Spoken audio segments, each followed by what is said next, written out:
What's up? What's up, YouTube? DC Woodworking, Ernesto, Boxer, Buddy, what's happening? Hey. And Bitcoin retesting that 30k level again. That's what I'm talking about.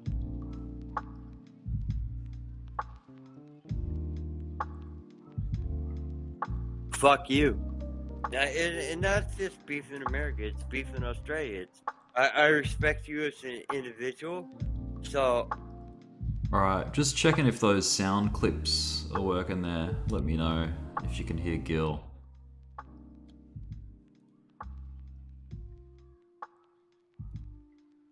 No, Yeah. I won't. Hey, and there we go again with. I want you to understand that I've been hammered. Alright, sweet. Yeah, that's good. Thank you. Thank you for the fast response. Yeah, King of Beef. Can't go wrong with beef, eh? Yes, he's doged to $1. I don't know if he's still doged to $1, but if he is, then hell yeah, he's on the right track. Alright. See where we're at. Look at this. We're coming up on CPI, which is right here. Let me write in text CPI and make it like fat, bold, and wonderful, like that. Alright, so CPI is there. Do we think that that's going to be a good CPI? Like, let's check the calendar. So it's coming up on the 12th. So it's basically the next thing on the calendar. It's the next thing on the agenda. CPI. What is the the year-over-year CPI forecast? 3.1%. So that's pretty bloody good, if you ask me. 3.1% off the current CPI readings, 4% as of last data release. So if we go to inflation, you'll see what I mean. So just like on the last stream, we mentioned that 4% is where it's currently sitting at. This is where 3.1 is, all the way down here. This is the goal, guys, right here. This white line, 2% inflation, is Jerome Powell's goal. So we are on the way. If we get anything close to 3.1, I think that's going to be a really good result. And it should cause like a bullish move on the market, I think. That's my sort of prediction, if you want. So yeah, you tell me. And what's your predictions, and where's your predictions? It's a great question. I think it's good to sort of keep your forecast or your predictions or your anticipations only looking at, the week ahead. I would say, I think it's going to treat you better just dealing with the here and now rather than trying to forecast 6 months down the track or a year down the track, unless you're investing, right? Unless you're planting seeds for the long run, But man, I couldn't tell you 12 months from now. I really have no idea. I don't think anyone has any idea. No one should have any idea, because the economic world is made up of many variables, and we can't control a lot of it. So, you can only do a forecast for 12 months down the track with the information you have today. You know what I mean? So, yeah, it's kind of useless almost. It's worthless, if you ask me. That's my opinion. But look at this. Look at this support. If we lose this area, right? We've got it here. We've got it here. We've got it here. We've got it here. We've got it here with this little inverse head and shoulders. And we've got it here, double bottom. So quite significant, this $30,000 region. And did I forget to mention this inverse head and shoulders too, right? So it's very much a support zone now. It used to be resistance. It was playing resistance over here.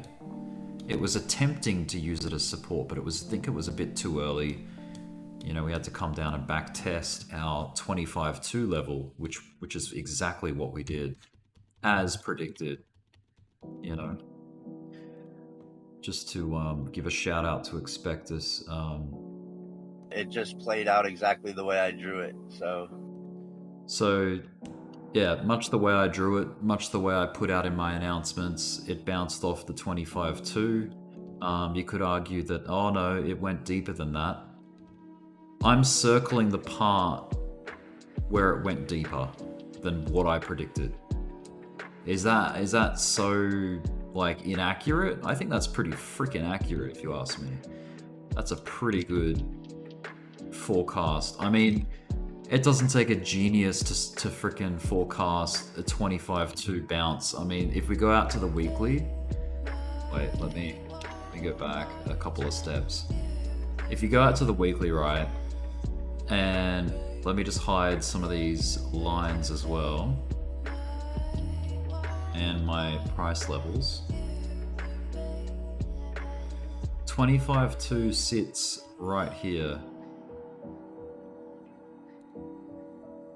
The only reason I picked 25.2, it wasn't because I'm some genius, it's just because of this. That's simple. Look, right there, bang, bounce.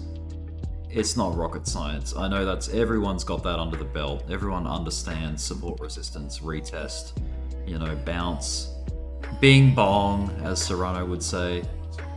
You know, there's your bing, there's your bong, and there's your support off that bing bong. Okay, simple. Let's go back to the here and now and stop talking about the past, even though it's important. Price levels, key levels back on, and Florida Crypto. Hey Rick, hope you're doing well. I am. I'm doing very well. Thank you, Florida. Appreciate it. Johnny, D Johnny. I reckon we're going up $100 per hour at DPH from here. Hey, if we go up like non-stop $100 an hour, that'd be awesome. $100 an hour, that's like $1,000 in 10 hours. That's like $2,000 in a day in 24 hours or more. $2,400 in 24 hours. That'd be incredible. What's that from here? That's like 2,400 would be off the chart. Okay, there's 2,400 right there. That would take us to 32,600 and something. Yeah, I hope that plays out. That would be incredible. You probably noticed the thumbnail for the stream was actually, what was it? It was like crypto trading down under. So I was gonna look at some just some charts. I'm gonna put on my little indicator template called Serrano Ishimoku because it's all the colors that he likes, and he is my Jack and Serrano are like my Ishimoku grandmasters. So this is the color layout that he uses. And right now, what's Bitcoin doing from a monthly perspective on, let's see, let's do a bit of an Ishimoku analysis on Bitcoin. I think to do that I'm going to grab the index chart because that's got the most history. And we'll go full screen and I'll pick out the Serrano Ishimoku. Ishimoku is, I'll spell it in capitals. Ishimoku. Ishimoku. So let's go to the monthly Bitcoin chart and just see what's happening. Ishimoku speaking. Ishimoku centric. Now, not sure if logarithmic is necessary when you're looking at Ishimoku, but I'll just zoom in. Okay, from a monthly perspective, we have a red future still. I'm just going to have to take this ear off because I'm probably shouting. I don't want to wake up the household. So yeah, there's a red future here on Ishimoku. The Tenkan-sen, which is the blue line, is well below the Kijun-sen, the pink line here. So that means there is a lot of work to do to bring this to a TK cross, basically. This still has to TK cross. We need the cloud breakout. Yeah, there's a lot of work to do still from a monthly perspective, right? So monthly, okay, work to do. Let's go to the weekly. Let's see what that looks like. Okay, we've got a giant red cloud, but this is basically a report to me. This is old information, right? This red cloud on what happened last year, because we had a bear market, as we all know, through 2022, right? So look what happened though recently. We had a Kumo twist, a cloud twist. The cloud changed from red to green. So that is indicating that there is some kind of optimism in the future here. Like, although it is sort of small to begin with, this thing could grow into a big fat green cloud, you know, given the right momentum. Look what happens in the past. Like it can start out small, and I'm not saying it has to happen like this, but here's examples of how it can start, right? I mean, just look at that, a Kumo twist, and then all of a sudden, bang, this gigantic cloud that is very vertical, like it goes up. And yeah, it makes progress. So we got that. That's cool. So right now, like on a weekly perspective, this is kind of concerning. This line here. This is the top of the red cloud, the Kumo cloud, the red Kumo.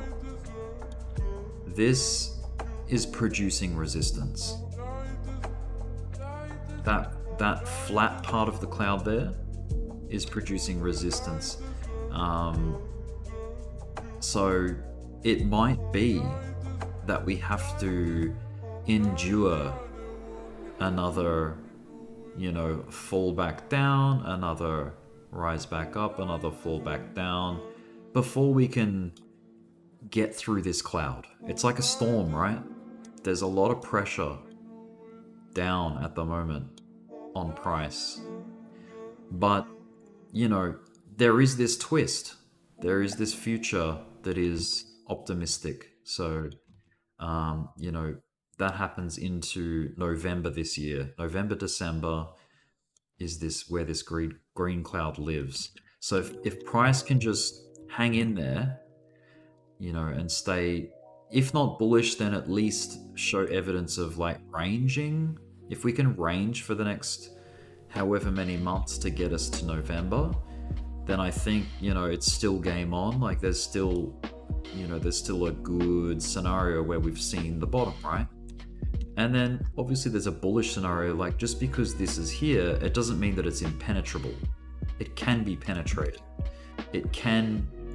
Price can come up here and back test if it, you know, if the price will do what it wants, right? The market does not see any analysis, any technical analysis. The market will go where the market needs to go. Like that's where price goes, right? The price dictates what the indicators do, not the other way around. So indication, as you know, as helpful as it can be, it's not perfect. Like it's not a silver bullet, so to speak. So but we make do with it the best we can. So yeah, here's an example. Like, price can break through these red clouds. In this instance, it broke through and then had to back test at the top of the cloud. So let's just go back through a bit of history here on Bitcoin. Look, here's another example. See, the history was green. The future was green, right? And there was all of this negative red cloud that was still producing resistance, but price still managed to bust through and hold a level, hold a range while it was picking up momentum, and then we trended up, right? So that could certainly happen too. A lot of this, obviously, I think a lot of crypto's potential depends on the market at large, like the global economy. I think, if the economy ain't giving you a green light, it's not going to be a very bullish market. So we gotta pay respect to that. Like, we have to keep that in mind and respect that fact. So let's go back down to like a daily.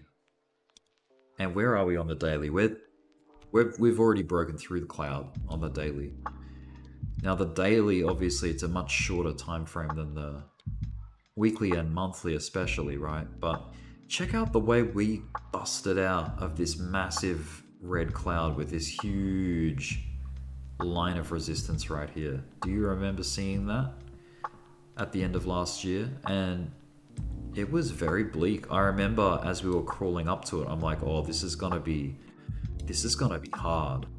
And look at how small the cloud was. It was only suggesting a bleak twist in behavior. But I mean, that didn't mean anything. Like, because price just blasted through. It doesn't matter what. Look at how the cloud had to change its story to keep up with Bitcoin, to keep up with what was happening. So there's a good indication that price dictates what the indicator tells you, right? It's price first, then indicator. So price action and what the market chooses to do first. Indicators are nice though. It gives you some kind of like probability or like flavor to go by. And if you can find patterns with how it behaves with the indicator, then that's something at least. It's not nothing, right? And we need everything we can get. We need every kind of indication we can get as to what's going on. So that's the daily. Cloud's looking good. The Tenkan-sen, the blue line, is very elevated. So, I think we can afford to come back down in a big way and come back to like, retest the cloud. That would be like around between $28,000 and $29,000. And that would still be a healthy uptrend. Like, this would all still be part of a healthy uptrend. If I just hide the indicator for a second and show you what I mean. We've got a low here, right? This is our low number one. This is our higher low, our second low. And this is our higher low. This is our third higher low. And then, if we do correct here, we could get a fourth higher low. So these are all higher low, higher low, higher low. Now, the highs are kind of like losing steam a little bit because we had a high here. We had a hell of a higher high, like here. Higher high too. And then we had obviously our third, and then the fourth has like basically been a double top. Like, there is this hard resistance like I was telling you about with the cloud. So this higher high and then this equal high. Technically, if you get down to like the hour chart, it is higher, but equal high is what I think is this third high that we're trying to carve in. So that's my take on market structure. I think if we lose this low here, that's when we've broken structure, and then we're going potentially downtrending again. So, you know, that's my macro sort of outlook on the daily chart. Anything higher than that, I mean, yeah, we can look at the structure. What is the structure on the weekly chart? Like, what is the market structure telling on the weekly chart? Okay, we've got a high. We've got a lower high. We've got another lower high. If you want to count this as a lower high and then that as a higher high, then something has changed, yes. So we had a high, we had a lower high, we had a lower high again, and then look, ooh, we've broken structure to the upside. We've got a higher high all of a sudden, you know, based off comparison with this previous high. So we've already broken structure. You know, we've gone bullish. This is an uptrend. There's no question about it, right? So now that that's evident, we look at the lows. The lows are what define an uptrend. The highs are what define a downtrend. When you break a high, when you break structure on a high, you are now in an uptrend, right? You've gone from a downtrend to an uptrend. Simples. So, what about the monthly? What's the monthly saying? Let me go logarithmic on you. And I'm going to stretch it a little bit. Okay, so we've got structure. We've got a high, a lower high, a higher high. So we broke structure twice there. I think we had our low. Well, yeah, if you notice, the lows are still getting higher. Higher, low, higher, low, higher, low. The whole thing's still an uptrend. You know what I mean? This is a pullback, yes, but it's not a break in structure. The overall mega macro picture we have is an uptrend still. We have not broken that structure. Yes, we've got, you know, we've dipped deeper than the previous all-time high as our low, our market low, which has never happened on Bitcoin before. I mean, technically it has, if you count this as a high, as a market high, an all-time high, because the lows of the previous, like the following year, got lower than that high. But a lot of people ignore that one. They call this the all-time high of the time, and then this the second all-time high. This is the third all-time high, and we've just had our fourth all-time high, which is like a double top. But yeah, it's open, like it's the way you interpret, you know. But yeah, there's no doubt, you know, obviously all of the lows are higher. We have not broken structure to the downside yet. Maybe one day it'll happen, but I don't think it's gonna happen this cycle. Too many things are coming up soon to give a bullish scenario for Bitcoin. So yeah, that's kind of like the way I see it. Got some drawings back here, squiggles that I need to get rid of. Yeah, there we go. Okay. So that's my macro outlook for Bitcoin. I don't feel like I have to keep rehashing that every stream, but timestamp this, write it down if you feel you must. Don't worry about doing that. But yeah, this is where we are at. If anyone's keen, I am in my Discord YouTube voice chat. feel free to jump in if you want and say hello. Let me copy a link to it and I'll put it in the chat. I'll say free Discord and then add the link to it, and I'll pin that to the top of the chat and go pin. Okay, so yeah, you're welcome to join if you want. Come say g'day.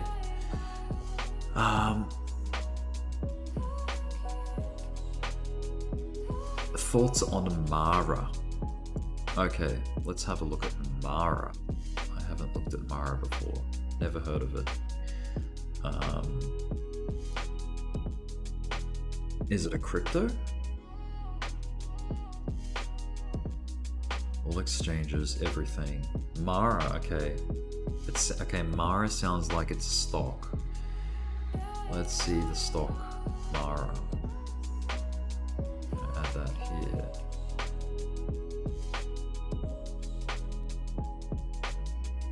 Whoa, okay. Is it Marathon Digital Holdings? M-A-R-A? Because damn, that's on an uptrend today and all of last week and all the rest of it. That's bullish. Look at the... Can you see the disconnect? Look how distant this is from its cloud. That is a very bullish sign. Like, it's departed. Prices just exploded up. The clouds are all the way over here. That is hugely bullish. Hopefully it's got some more upside potential. I would look left and see that there's some resistance here and also here that it's currently dealing with. It's currently trying to smash this resistance. There's also one here, but yeah, just you want to keep your eye on previous highs because that's your structure. That's your SR levels that you need to pay attention to on the way up.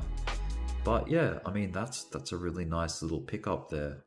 It's picked up a lot of direction, and I'll turn the VWAP off. But yeah, that's a good start.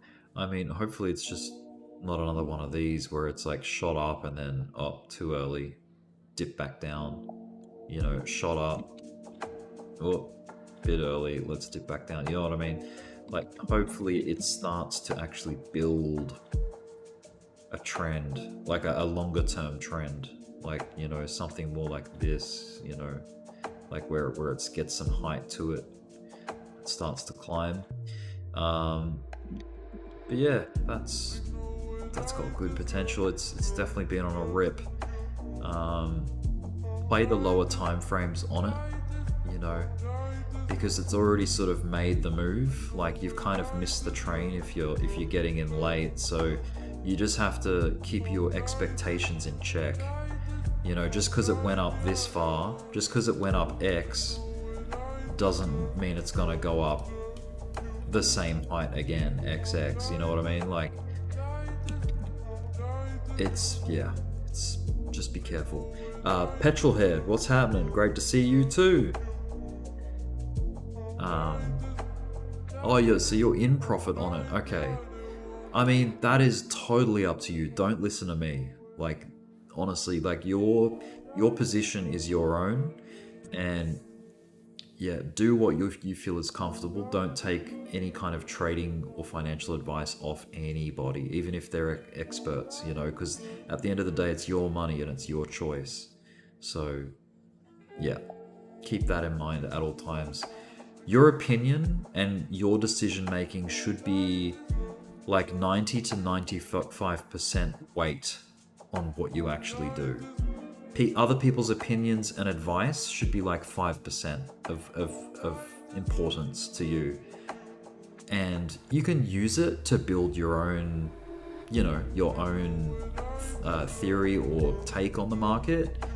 But yeah, just use it as a resource and a tool to understand and build your own way of thinking. But at the end of the day, it's your way of thinking that matters. Like, you matter, not anyone else. So don't listen to anyone else unless you agree with it or resonate with it. But yeah, that way you won't be, you you don't have to rely on people in the future. Like you'll be able to formulate your own opinion and your own analysis. But, you know, listening to a lot of different people's analysis can help you formulate what works for you, like if the way you see it, and yeah, go from there. So yeah, CPI is, let me see the time in hours before CPI happens. This is the wrong chart. Let me go to this one. Okay, hours. It won't be long. So including the hour that we're on, which has half an hour left, we've got 48 hours. So this time in 2 days, mark it on your calendar, is CPI, and the forecast is 3.1%.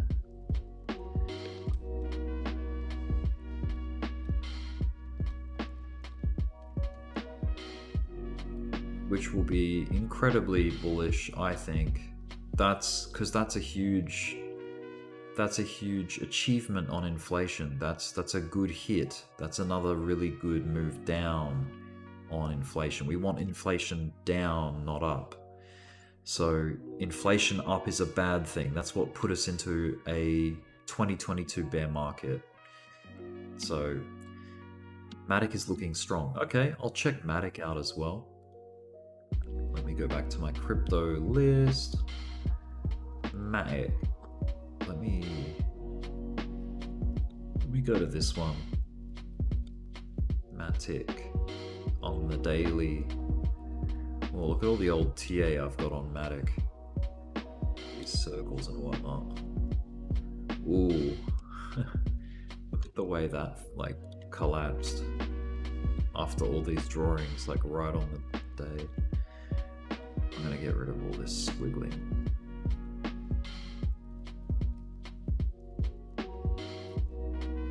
Geez, Matic took a hit. I haven't looked at Matic in a while. It's back down to 69 cents, my god. This thing was like, I remember when the dollar, like when a dollar, $1 Matic was like a thing. Everyone was like focusing on a dollar. But yeah, with all these brush strokes, they're so annoying.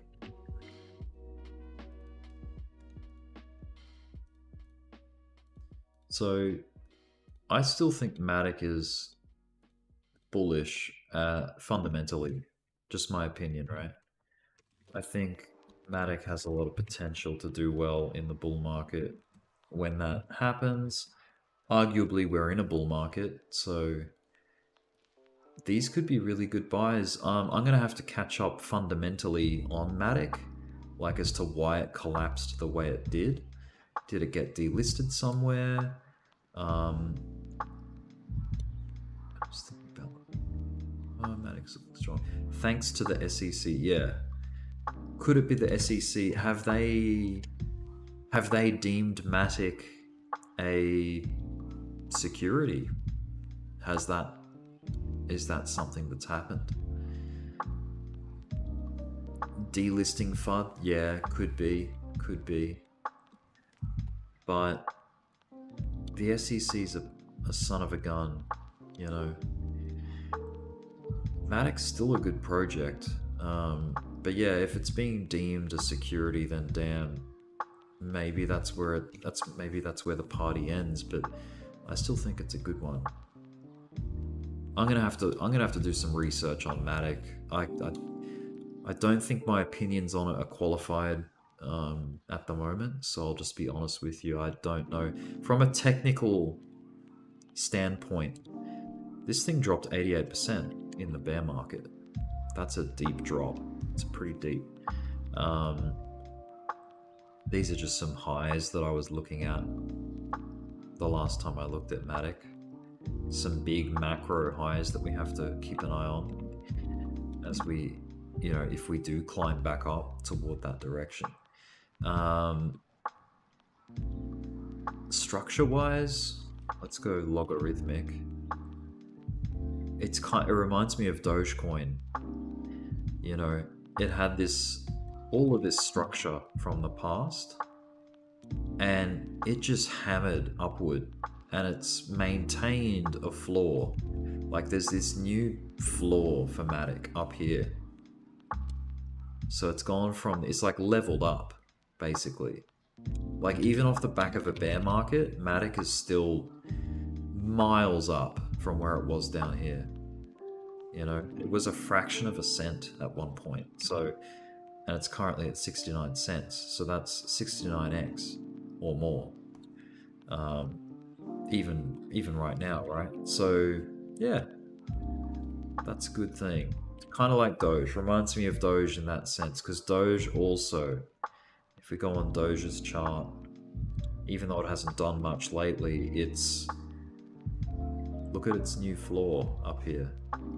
Like it's gone from this paradigm down here to this new paradigm up here of new investors, people that are holding it mega long term and not letting it go. So whether that's Elon Musk or who knows how many people are doing that to it, keeping their Doge, not selling them, not capitulating. So that's really cool. It kind of shows you in this move here, the people that bought it have not sold it. Like they're still holding it. The people that cause, you know, or the orders that cause that move there, mainly this section, have not given up, have not sold off. Otherwise, Doge would be back down here, you know, if they all gave up. So there's a hell of a lot of new investment that's sitting in Doge, a lot of holdings. I reckon maybe a fair bit of it is Elon Musk. Like, you never know. Maybe so. Maybe so. Back to Bitcoin. What's it doing right now? So it's still bounced off this 30,000. We're still dealing with a bit of a box here, a bit of a rectangle. There's a high range area, like right there. And then obviously 30,000 is the bottom of the range. So keep your eye on that. The high range is basically 30,400. That's the high range. So until you get evidence of it breaking that 30,400, treat that as resistance. That is a hard resistance at the moment. That's our structure right now. That's what we're dealing with. Until we break it, we got to respect it, you know? Same with support. Until you break the support convincingly, you respect it as support. That's what you do. Pay respect to the rectangles and only leave them in the past when price leaves them in the past. You know, like when you get a breakout and then it goes up and makes a new rectangle or something, you know, that's when you can say, okay, we're not dealing with that resistance anymore. Or let's say it back tests it and then goes up and makes a new high. That's where you can like, okay, we've got a trend here. I can actually go long and not expect a retest of the floor, you know, just like I have been doing. So that's the way I see market structure, is just, you know, I draw, you try to box, you try to put a frame around what you're looking at. And obviously on a higher time frame, you're still framing what you're looking at. So if we go to the 4 hour, that was the 15 minute. This is the 4 hour. We've got a box up here. We're dealing with a box. Just like we were back here, we were dealing with some kind of a box. And just here, there's a box there. There's a box here. There's a box here. And the sooner you can identify the box, the more helpful it will be to you and your analysis. So let's go down to the 1 minute chart. Like, are we dealing with any boxes? We're actually in transit because we've just fallen out of a box. Like there was a box here, very short time frame one. And now we've come down and we're like, okay, what are we doing now? We're gonna build a box here and then fall again, or build a box and then rise. You know what I mean? That's kind of what, that's one way to look at charts. That's one way to look at price, is Are we going to consolidate? And the other word for these boxes is consolidation. Consolidation.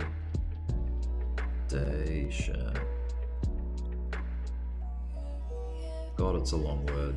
Looks like constipation, but it's consolidation. Consolidation. Much easier to just say we're in a box. And then this area of transit, where we transit between boxes, there's a transitory.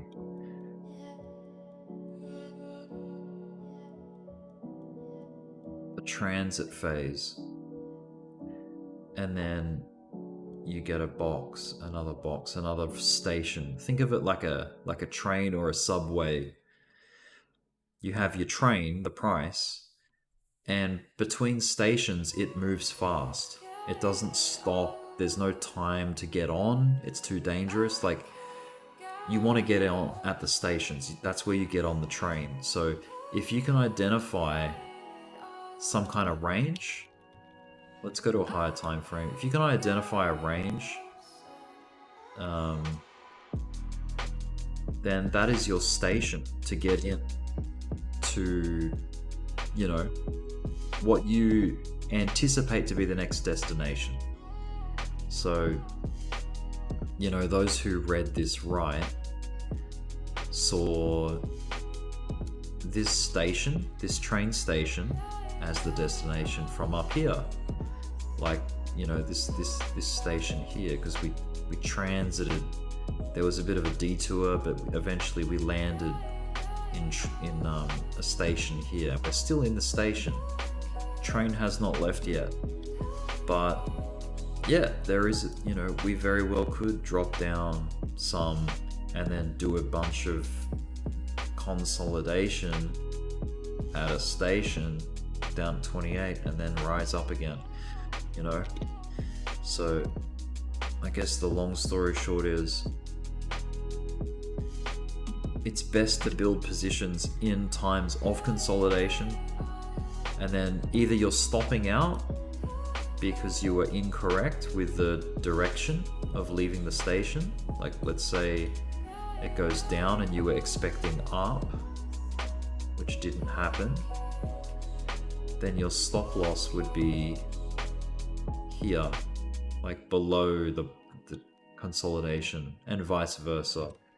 Like vice versa, if you were expecting down, you would have your stop loss above the box in case this reality happens where price goes up. You know, that's all it is. That's the long and short of it.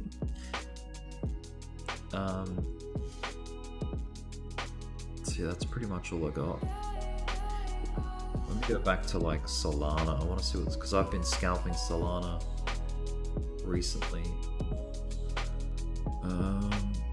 Go to the Bybit chart. That was an old buy that I did. And I've been scalping it on the 1 minute time frame with Ichimoku as a strategy. And I was very lucky to get in. I was lucky to get in on the last like bullish push before price collapsed. So if I show you that, it's just here. I'll turn the VWAP off.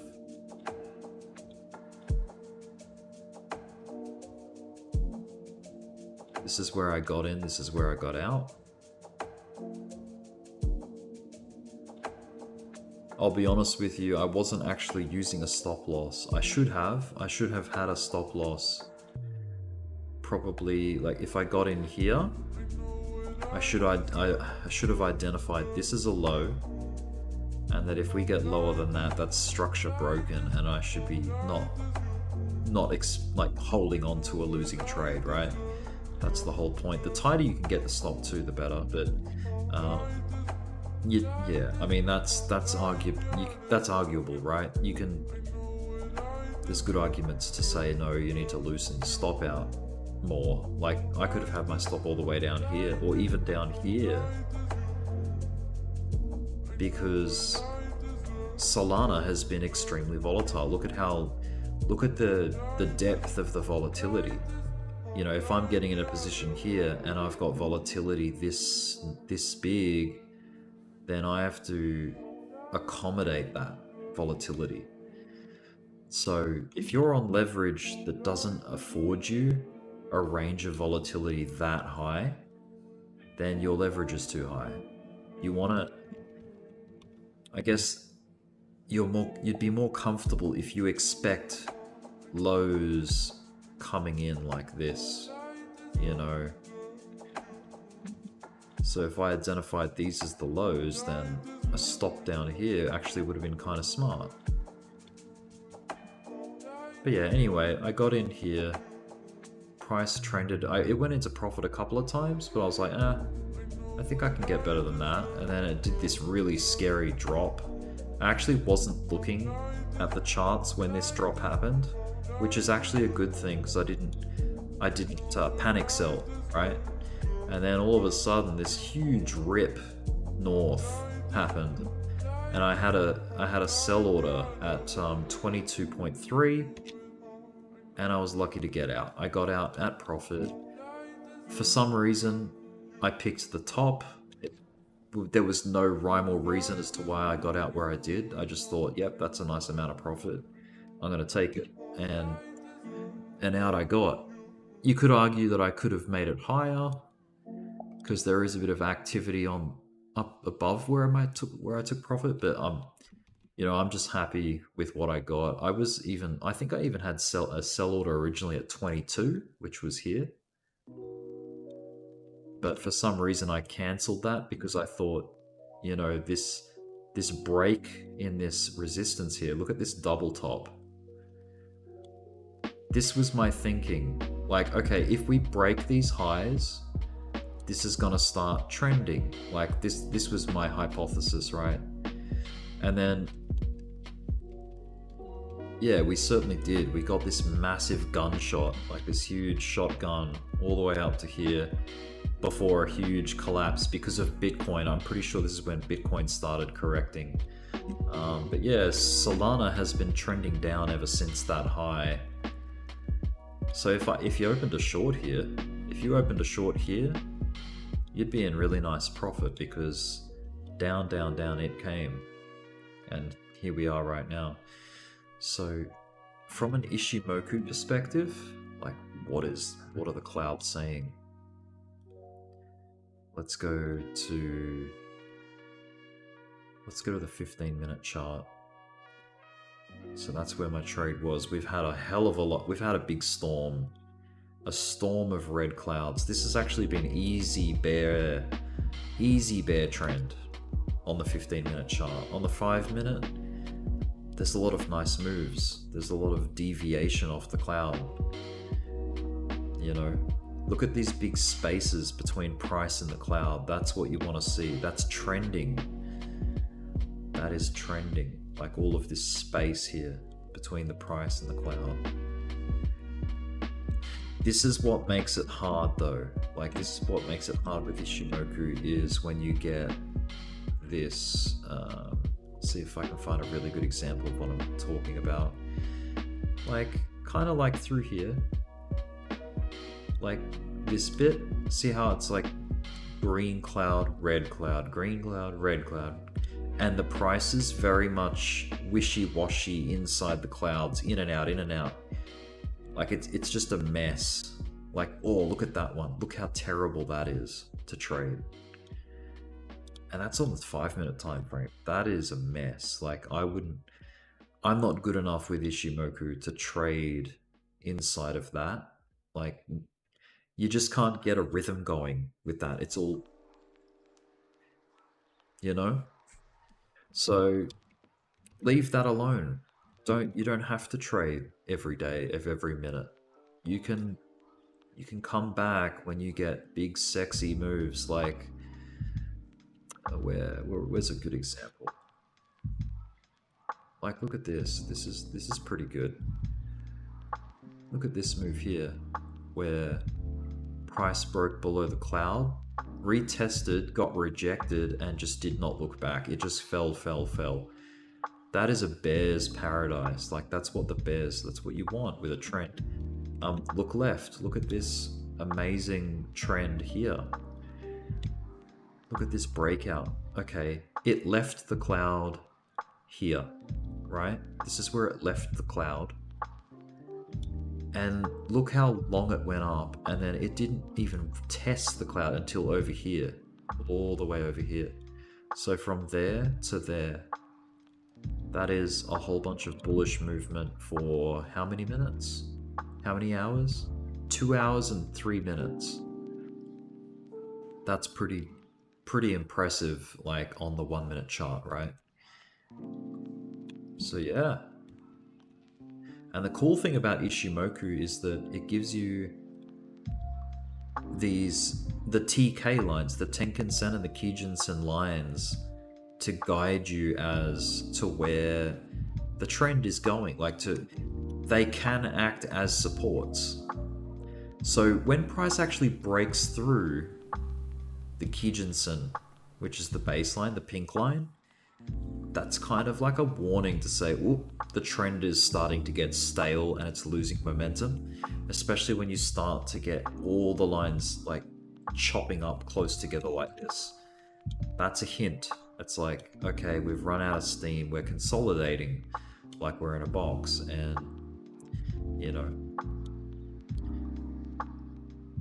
But yeah, I do like the way you get so much information off Ishimoku. Like, let me turn the VWAP off, and I'll turn off the moving average.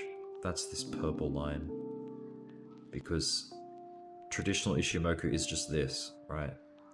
It's just the clouds and then 3 lines. So pink, blue, and green, depending on what colors you have for what line. But yeah, definitely check out Ishimoku as a strategy. I'll type it in the chat again.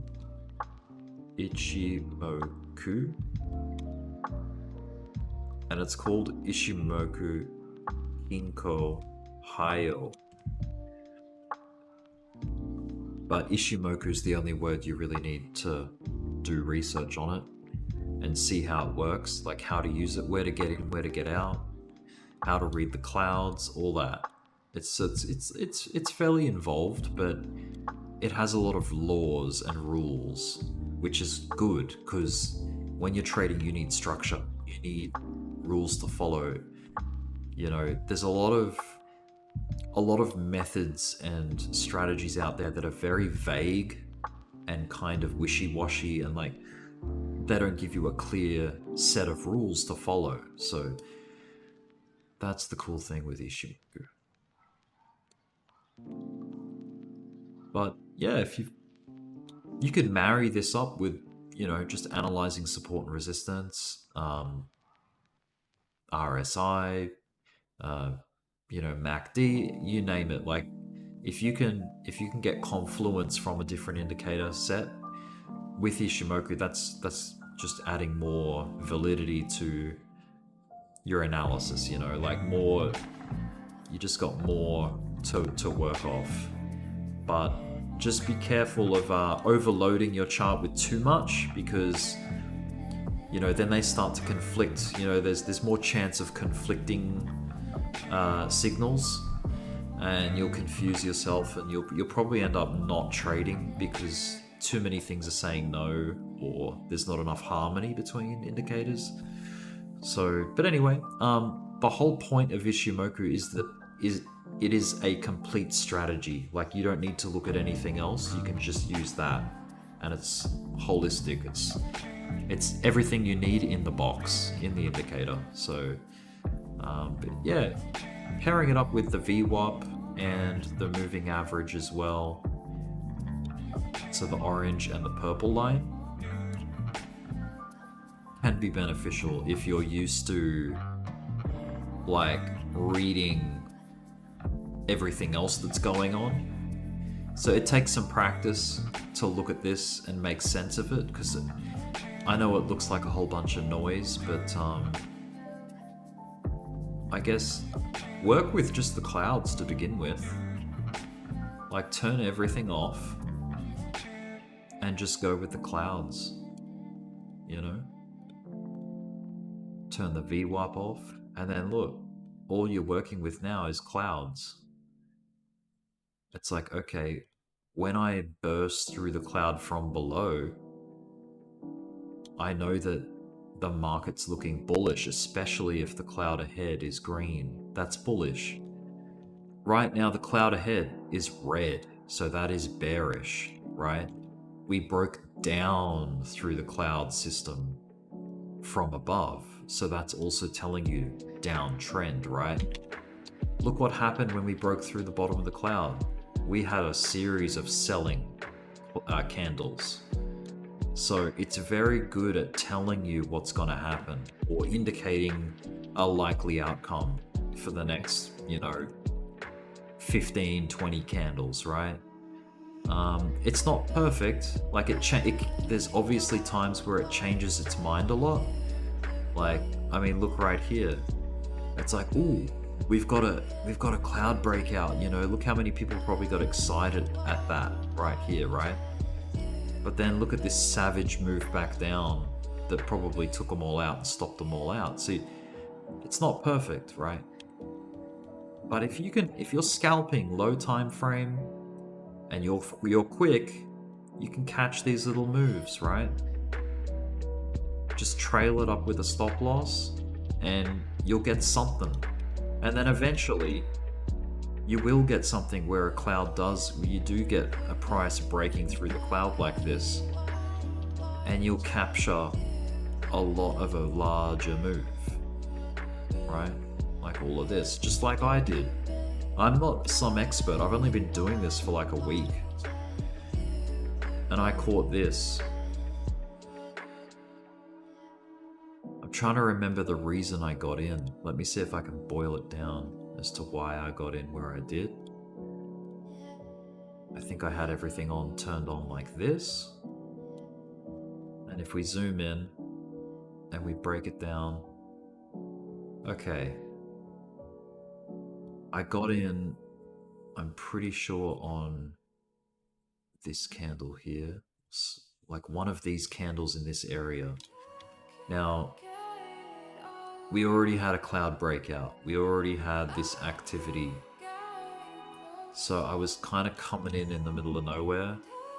Maybe it was the 5-minute chart. Let me just check the 5-minute. Oh yeah, it was the 5-minute. I took a signal off the 5-minute, which was a cloud break. So the price came up and broke through the cloud. There was a TK cross back here, so that's bullish. We had a green cloud in the future. Price was using the Tenkan-sen, the blue line, as support. We had the VWAP below us. Price was repeatedly using that as support. So there was all of this evidence of like, the price being supported from below, blah, blah, blah, blah, blah. And then, yeah, I just let it go. I was like, okay, yeah, Solana's been trending pretty good last couple of days. I'm going to see if I can capture just one of these humps, like one of these moves up. And that's, lucky enough, that's what I got. So I was looking at these, I'm like, yep, there's a hump, there's a hump, there's a hump, there's a hump. I'm going to try and capture something. And that's what I did. So right now, very much trending below the VWAP. So obviously there's a lot of bearish activity going on at the moment on Solana on the small time frame. So at this stage, like, yeah, you'd just be looking for shorts, Go to the 15-minute chart, that's where you get the most clarity. See, look at this. Look at these rejections by the cloud on the 15-minute time frame. Rejection, rejection, rejection, rejection. Rejection. Really easy to read downtrend. There's no green future yet. It tried to turn green here, but yeah, a lot of red, a hell of a lot of red. That's what we got. What's up, Coley? Good to see ya. Van Diemen Gems. Hey Rick, I'm not in Tassie now. Up your way. Well, welcome to Queensland, dude. If you're up here, that's cool. Yeah, I mean, like, check out this 15-minute chart. It's like there's all of this space. Like, use a time frame that you can get clarity from, I reckon. Like, okay, 1 minute time frame. 1 hour time frame. We've just had a dip under the cloud. We've just hit it as resistance. We've got a red future. We've got, it's not looking pretty. Obviously, price can turn that all around if it needs to. Like, if price comes up, it's going to change its story. But yeah. What's up, Isaac? Isaac from Jersey. I want to visit Australia soon. Well, you're welcome to come visit me, dude. if you're able to get out here. Yeah, this is where we are at. 4 hour time frame. Look at that. Look at that beautiful green energy. Daily. Daily looks really cool. It's suggesting a bright future for Solana. We've done a cloud break just recently in the past few weeks, the past couple of few days. We've broken up back out into the cloud, out of the clouds. Weekly perspective, whoa. Look at that. There's a lot of work to do weekly, but daily, 4 hours. See how they all tell a different story. But yeah, anyway, that's what I've been doing, guys. I've just been looking at Ishimoku, scalping the 1 minute time frame, looking for entries, and taking what I can get while it's there to be taken. So yeah, anyway, I think I'm gonna wrap this one up. No, I don't hold anything. I hold a position in Bitcoin right now, but that's about it. I don't hold anything else. Like, I trade and hold Bitcoin. I trade altcoins and hold Bitcoin. That's all I do.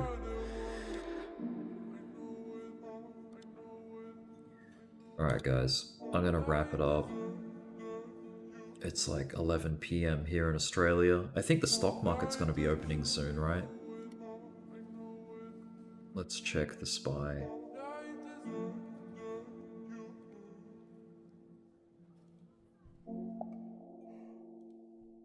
Yawning. S&P 500 opens in 28 minutes, guys. 28 minutes. You might be able to see some action happening. It's the Monday candle. The Monday candle will be starting soon. Friday was a massive doji. Look at that. Look at that gravestone looking thing, or whatever, whatever you want to call that. It doesn't look very pretty. Nor does this one previous. This is like the Thursday, and then this is the Friday candle. I'm pretty sure.